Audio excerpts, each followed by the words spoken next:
আমি আজকে খুব পরিষ্কার করে একটা জিনিস রাখেন, জুলাই সমাজ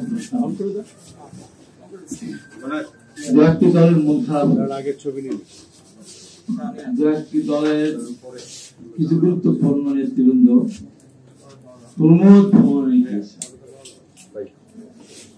কেউ কেউ ছিলেন, তারপরেও তারা দ্বিমত পোষণ করেছে। আর বাংলাদেশের একটি দল যারা এখন রাষ্ট্র ক্ষমতা ভোগ করছে, যাদের এদেশে রাষ্ট্রীয় ক্ষমতা ভোগ করবো দূরের কথা, এদেশের রাজনীতি করে যাদের অধিকার থাকার কথা না, সেই জামাত ইসলাম খুব মন খারাপ করেছে, খুবই মন খারাপ করেছে। কি জন্য জানেন? কেন ৭১-এর গণহত্যাকারীদের বিচার করা যাবে না, জুলাই সনদে এই কথা কেন আসা উচিত ছিল? ৭১-এর মানবতার বিরুদ্ধে অপরাধ যারা করেছে তাদেরও বিচার হবে। আমরা এই কারণে মন খারাপ করেছি, ভুলে গেছি। কিভাবে বলে ৭১ মুক্তিতে অংশগ্রহণ করিনি, আমরা এক পাকিস্তান রাখতে চেয়েছিলাম, এটা কোনো বড় বিষয় না। কত বড় কথা, কত বড় উদ্যোগ! ৭১ এক পাকিস্তান রাখতে চায়, তার মানে রাজাকার সৃষ্টি করেছে, আন্দোলন সৃষ্টি করেছে, আসাম সৃষ্টি করেছে, শান্তি কমিটি করে আমাদের মাহবুবদের পাকিস্তান তুলে দিয়েছে। এখনো তারা স্মৃতিশক্তি যায় না। তারা বলেছে সম্পূর্ণ বিচার এবং জুলাই সনদ বাস্তবায়ন না হওয়া পর্যন্ত বাংলাদেশের নির্বাচন হতে দেওয়া হবে না।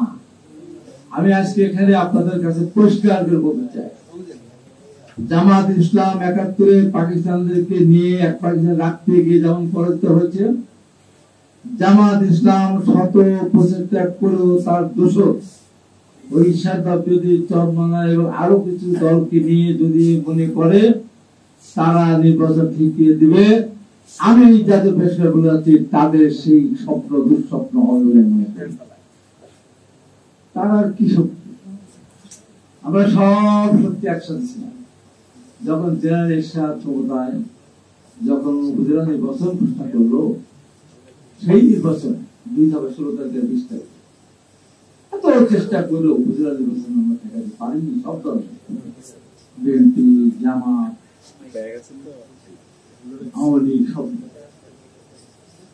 তারপর 86 ইলেকশন করেছিল এরশাদ, আওয়ামী লীগ জামাত গিয়েছিল, সেই নির্বাচন তারা ঠেকাতে চেয়েছিল, পারে।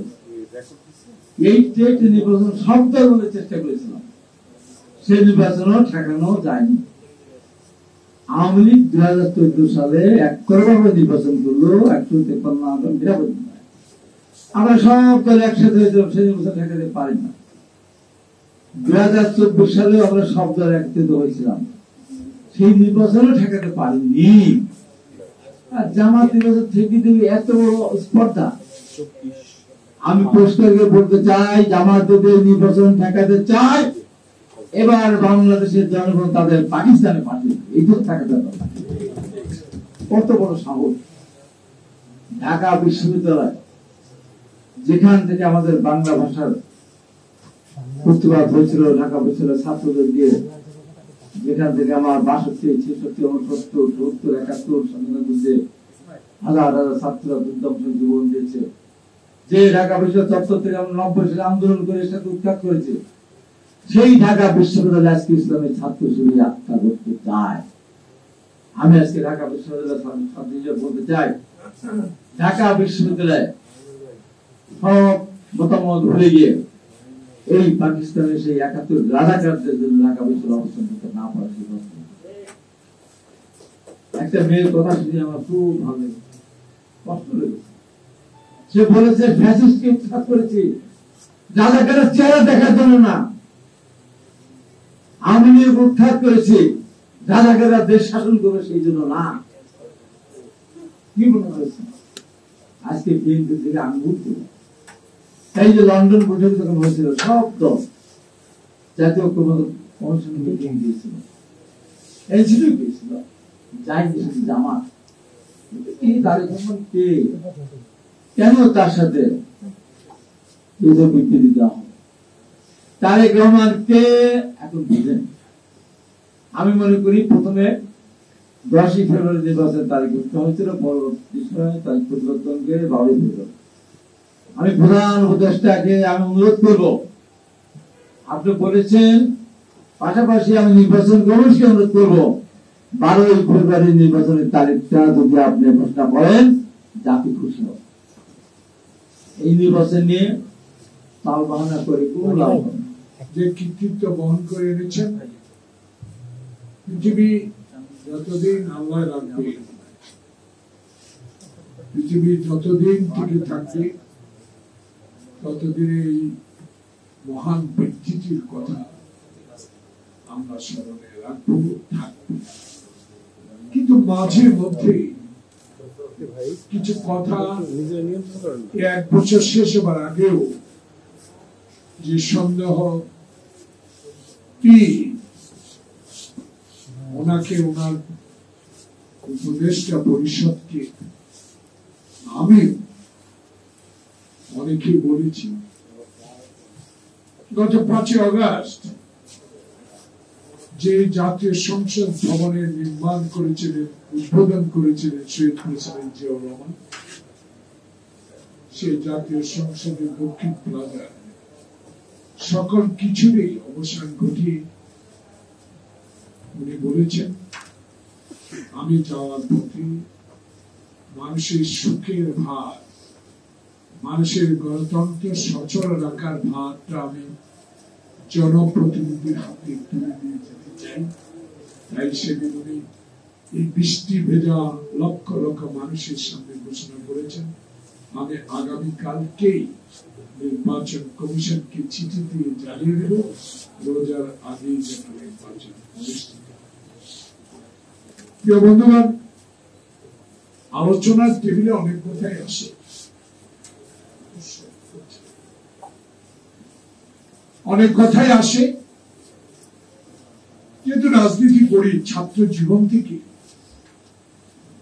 চেষ্টা করি, খুব চেষ্টা করে এসেছি, ভুল অনেক হয়েছে, শুধরাবার চেষ্টা করি। আজকে যে অকুত ভয়, সাহস নিয়ে বাংলাদেশের ইতিহাস সৃষ্টি করেছেন, যারা বিশ্বাস করতেন যে এই সরকার কোনদিনও নির্বাচন দিবে, অনেকেই সমালোচনা করছেন নির্বাচন কি করে হয়, পূর্ণ সংস্কার না হলে, পিআর পদ্ধতি চালু না হলে, গণভোটের মাধ্যমে নতুন সংবিধান প্রণয়ন না হলে এই নির্বাচন হতে পারে না, হতে দেওয়া যায়। কিন্তু আমি আজকে জোহরের নামাজের আগে আল্লাহ পাকের কাছে উপদেষ্টা পরিষদ, প্রধান উপদেষ্টা, সকল পর্যায়ের কর্মকর্তা যারা আগামী রোজার আগে এই দেশে একটি সুষ্ঠু নির্বাচনের মাধ্যমে জনপ্রতিনিধির হাতে ক্ষমতা হস্তান্তর করার সাহস দেখিয়েছেন, আল্লাহ পাকের কাছে আমরা এই ক্ষুদ্র পরিসরে কিছু গুনাহগার বান্দা আল্লাহর কাছে দোয়া চাইব, আল্লাহ পাক ওনাদেরকে যেন একটা সুষ্ঠু নির্বাচন উপহার দিয়ে যে কথাটা আমি বলেছি আমরা স্মরণ রাখতে পারি, ওনার জন্য দোয়া করবো। ওনারা বেঁচে থাকলে সুস্থ থাকবেন, যদি পৃথিবী ছেড়ে চলে যায় আমরা তাদের জন্য বেহেশতের জন্য দোয়া করব।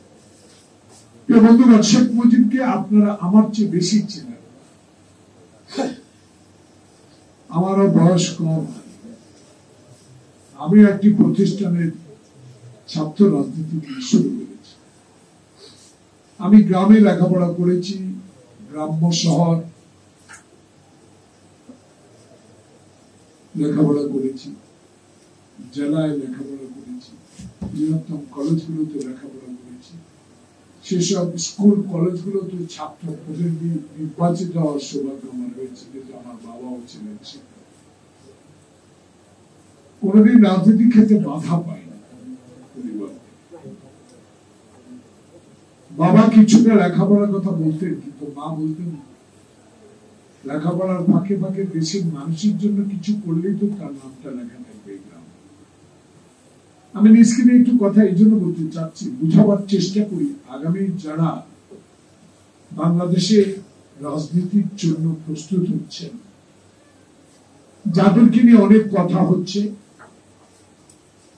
যাদের চরিত্র হনন করা হচ্ছে, যাদেরকে চাঁদাবাজ হিসাবে বলা হচ্ছে, তাদেরকে এই কথাগুলো বলা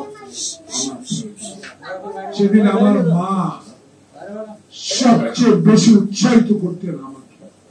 প্রিয় বন্ধুরা, আমার বন্ধুরা, আমরা একসাথে যুদ্ধের মাঠে ছিলাম, একসাথে যুদ্ধের ট্রেনিংও নিয়েছি। আমার মার কথা সবচেয়ে